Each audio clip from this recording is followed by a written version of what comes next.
as kids head back to school, there is a growing fear among parents and teachers that politics have really entered the classroom in a way that we may have never seen before. The laws pushed by Governor Ron DeSantis and the Florida legislature are now working their way down into the classroom, whether it's the so-called Don't Say Gay law or the revisions in African-American history. So in his exclusive interview with the school superintendents from Miami-Dade and Broward, CBS News Miami's Jim DeFede asked how this could impact education.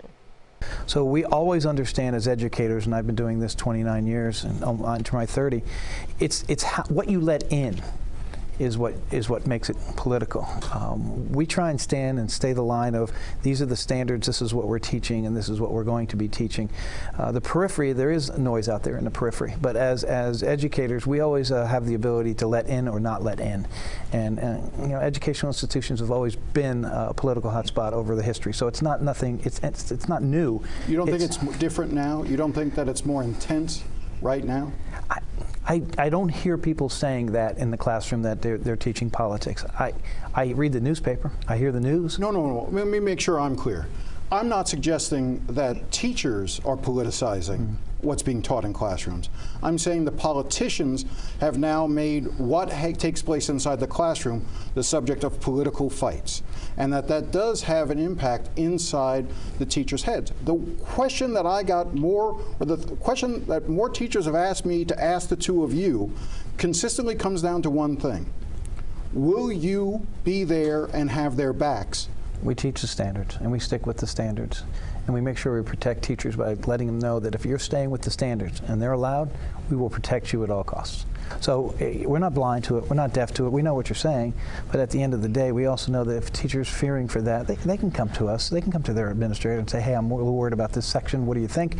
And we'll certainly step in and help them. We want to protect our teachers, but you know, that fear, it's real, they have it. If they're saying it's real, but I think we're going to protect them quite well, making sure they stay within the guardrails and making sure that they're hitting these standards. Perception is very important.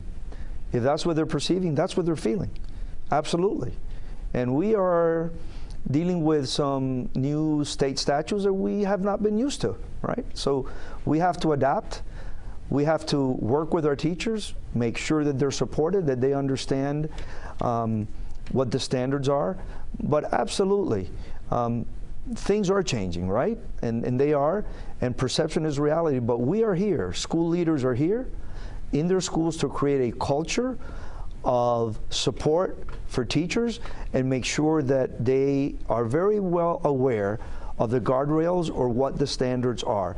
It requires a lot more awareness, a lot more communication.